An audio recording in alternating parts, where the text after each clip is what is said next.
Go back Sangli काँग्रेसच्या स्वाक्षरी मोहिमेचा प्रारंभ. लोकशाहीचा गळा घोटणारी ईव्हीएम मशीन यंत्रणा हद्दपार करून मतपत्रिकेवरच मतदान घ्या. पृथ्वीराज पाटील. नागरिकांच्या समस्या सोडवणारे, त्यांच्या विकासाच्या योजना राबवणारे राज्यकर्ते निवडून देण्यासाठी संविधानानं जनतेला मताचा हक्क दिलाय. परंतु दुर्दैवानं ईव्हीएम मशीनवर बटन दाबून दिलेलं मत ज्याला दिलं त्याऐवजी दुसऱ्याच उमेदवाराला जातं. मशीन हॅक करून मतदाराच्या मतांची चोरी केली जाते. स्वातंत्र्य आणि लोकशाहीचा गळा घोटणाऱ्या ईव्हीएम मशीनला हद्दपार करून सर्व निवडणुका या मतपत्रिकेवरच घ्याव्यात असं प्रतिपादन पृथ्वीराज पाटील यांनी केलं. सांगली काँग्रेसनं आज ईव्हीएम मशीन गो बॅक स्वाक्षरी मोहिमेचा प्रारंभ केला. यावेळी ते बोलत होते. अखिल भारतीय काँग्रेस पक्षाकडून ईव्हीएम हटाव लोकशाही बचाव मोहिमेअंतर्गत लाखो सह्यांचं निवेदन माननीय राष्ट्रपती, माननीय पंतप्रधान, माननीय सरन्यायाधीश आणि माननीय मुख्य निवडणूक आयुक्त यांना देण्यात येणार आहे. राज्यभरातून 5 लाख सह्यांचं निवेदन देण्यात येणार आहे. त्यासाठी देशभर ईव्हीएम गो बॅक स्वाक्षरी मोहीम काँग्रेस पक्षानं सुरू केली आहे.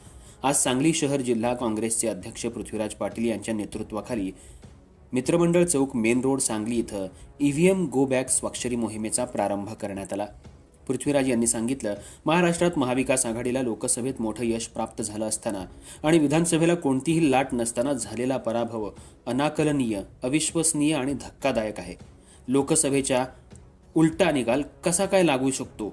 20 नोव्हेंबर आणि 21 नोव्हेंबर रोजी जाहीर मतांमध्ये 76 लाख मतांची वाढ झाली कशी, असा प्रश्न सर्व राजकीय नेते, कार्यकर्ते, पक्ष आणि सर्वसामान्य जनतेला पडलाय. ईव्हीएम मशीन हॅक होऊ शकतं असं जगातले आणि देशातले अनेक वैज्ञानिकांनी सांगितलेलं आहे. अमेरिका, इंग्लंड, फ्रान्स, जर्मनी आणि इतर अनेक देशात मतपत्रिकेवरच मतदान घेतलं जातं. यापूर्वी भारतात मतपत्रिकेवरच मतदान होत होतं. आताही ते शक्य आहे. ईव्हीएम मशीन्स हटवून मतपत्रिकेवरच सर्व निवडणुका झाल्या पाहिजेत अशी महाविकास आघाडी, काँग्रेस आणि तमाम जनतेची मागणी आहे. सांगलीत आम्ही आज ईव्हीएम गो बॅक स्वाक्षरी मोहीम सुरू केली आहे.